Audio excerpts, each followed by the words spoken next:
for the land of the free and the home of the brave. And tipping us off here, a terrific performance of the national anthem. We'll be right back with more. Hold on tight and don't go away.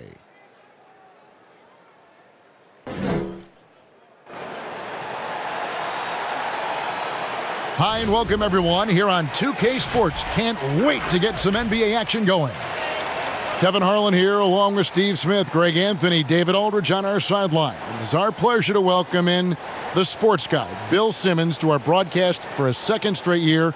It's an honor to have you here courtside with us. I'm just excited that I got brought back. I felt like I was on Brook Lopez on the one-year contract last year, and then now you've invited me back. But you've another one-year contract. You've reinvented yourself, though. Yeah, you can hit outside comments. I tried to expand my range, but so we'll see. We'll take it year by year. We can't wait to hear it. And a chance now to take a look at some numbers for Dunn. In the last 5 games, you can see the trend upwards for effective field goal percentage, and it shows you how confident he's playing right now. And David Aldridge is standing by for our pregame report. David, good evening. Well, we're seeing a new trend in NBA practices. Coaches are marking the court in different ways to help players visualize where they need to be. Take, for example, a 4-point line, rewarding players for stretching their shooting range. And a corner three, in some cases, is worth 4 points in practice. And that encourages players to take that high-value shot.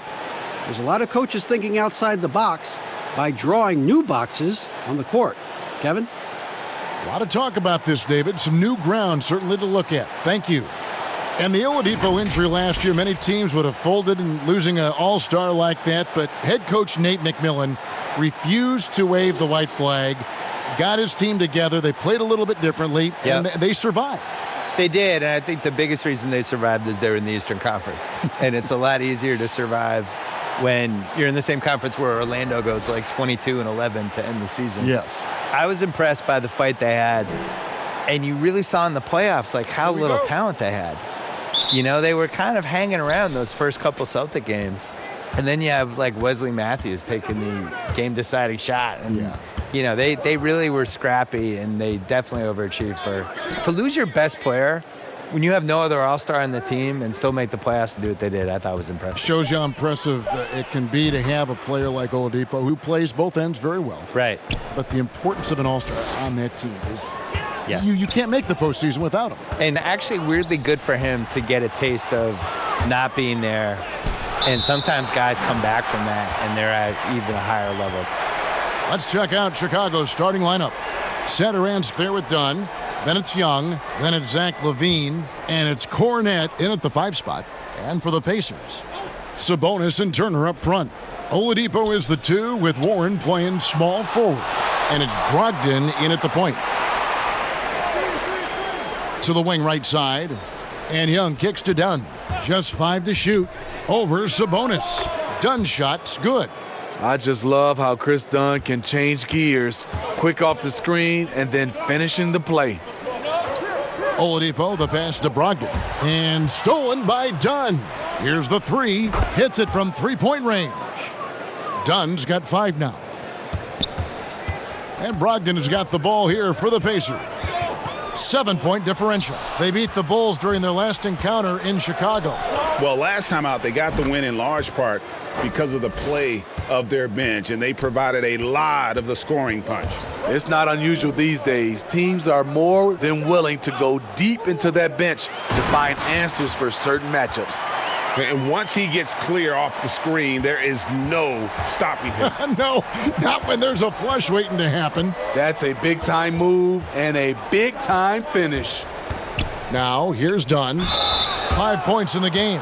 Not the easiest guy to stick. Chris Dunn's quickness puts defenders in difficult spots. It's his first trip to the line. And when he's gotten himself to the line this season, he's come through right around 74% of the time.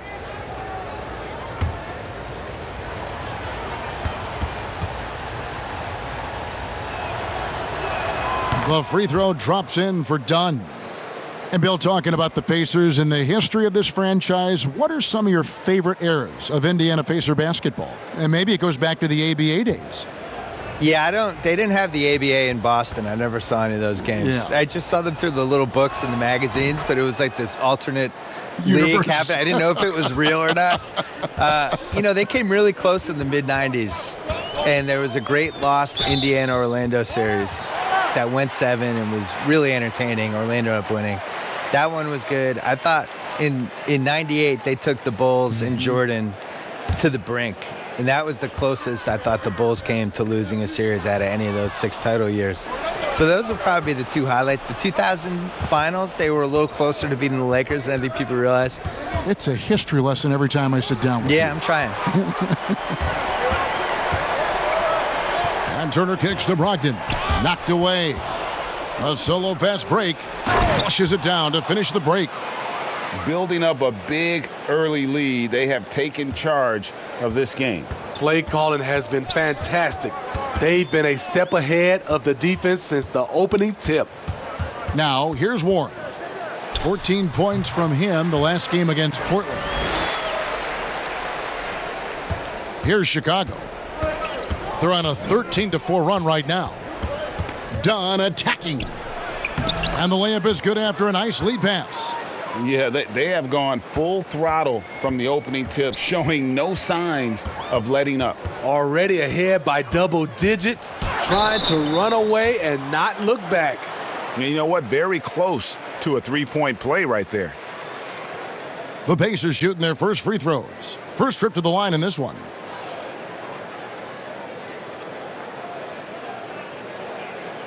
Take a break. Take a break. 2 shots.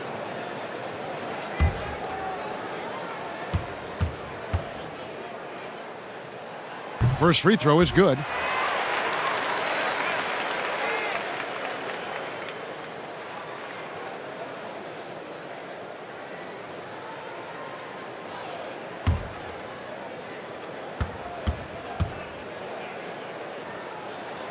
Oladipo hits them both. And we're approaching about 3.5 minutes played in the first quarter. Dunn dishes to Levine, shoots over Warren, and that one off the back of the rim and in. Levine's got his second bucket tonight. Bill, you look at the awards given out by the league. Most have been around for a while. But is there any award that you'd like to add? Something that's not being touched on in terms of high performance and success? I think that there should be a playoff MVP. I made this case in my book. That's a great idea. There's always like a best guy in every postseason, and I would like to see who that would be. And it's pretty easy to go backwards and figure out who it was. I did that. Just go backwards and have all the backstory of who it should have been, but then going forward, now here are the ones we're adding. I would like to see that. I would also like to see a best bench celebration award, because certain teams just have these guys. They're good at pointing. They're good at fist pumping. First guy during the timeout running over. Chest bumps. They have handshakes. All of it, yeah. They're waiting at the scorer's table before the game to do the special handshake with each guy. I feel like that guy deserves some shine.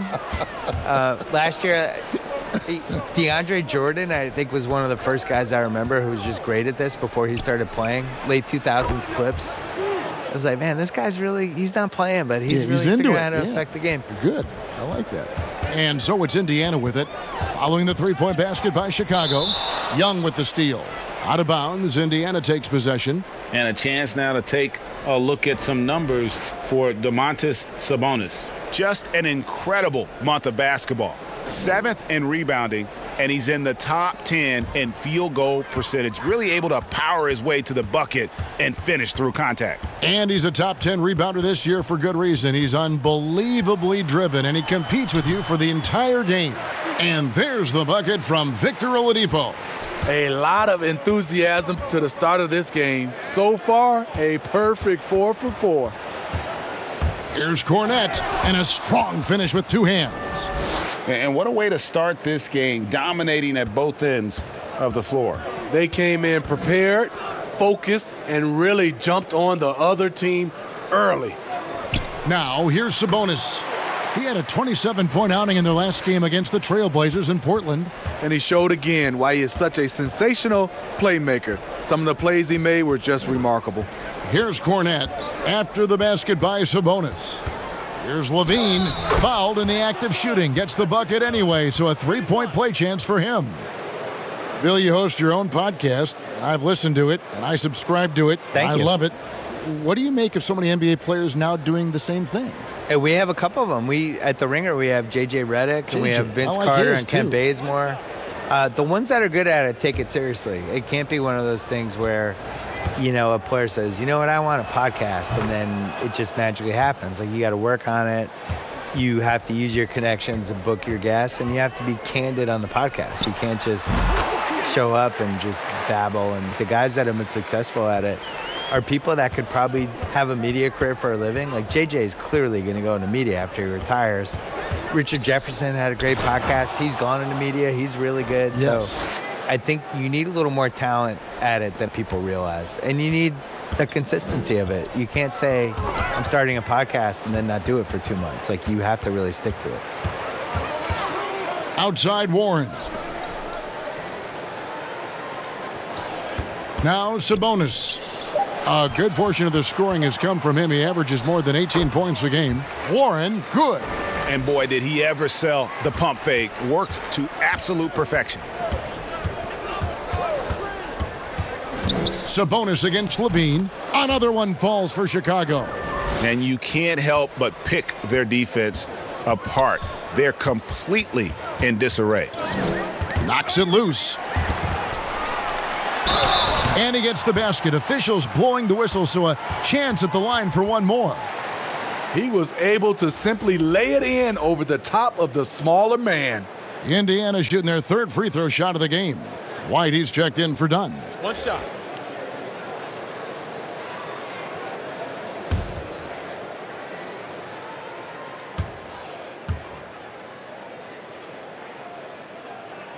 Free throw good. Sabonis. So the Bulls, their last game, a win against San Antonio. Yeah, and for me, guys, that's what I call a character game. I mean, they could have closed up shop. It would have been easy to just let that one go and get ready for the next one. But they fought back. I mean, and that mental fortitude that they displayed there is one of the reasons why they're such a good team. And there's a pattern starting to take shape here. They're working it inside and getting good shots from close range. Turner trying to free himself up, and he recovers it. 6 on the shot clock. Bounce pass from Warren. Second chance shot. Sabonis with the bucket. Sabonis has got 9 points.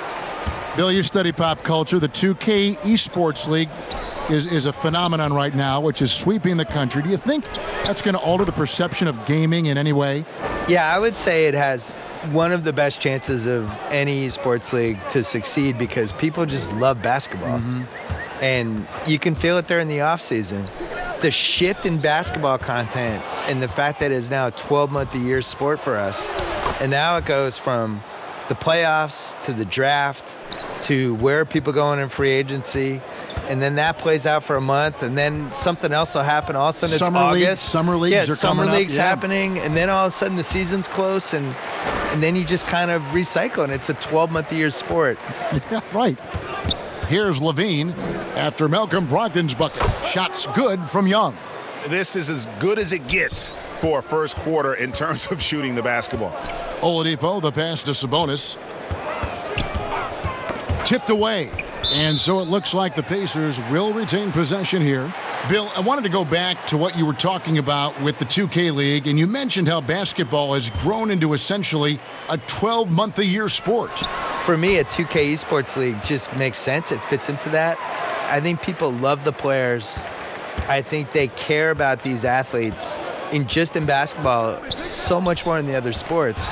And for me, it's really gratifying because I've loved basketball my whole life. And for a while there, when I grew up as a kid, they were tape delaying the finals, and it was like the second-tier league. And now to see how popular it is and how much people love it, it's just, I feel like I was in early. I'm sure you do too. Absolutely. I mean, when Magic Johnson is a rookie and starting at center in Game 6 in Philadelphia.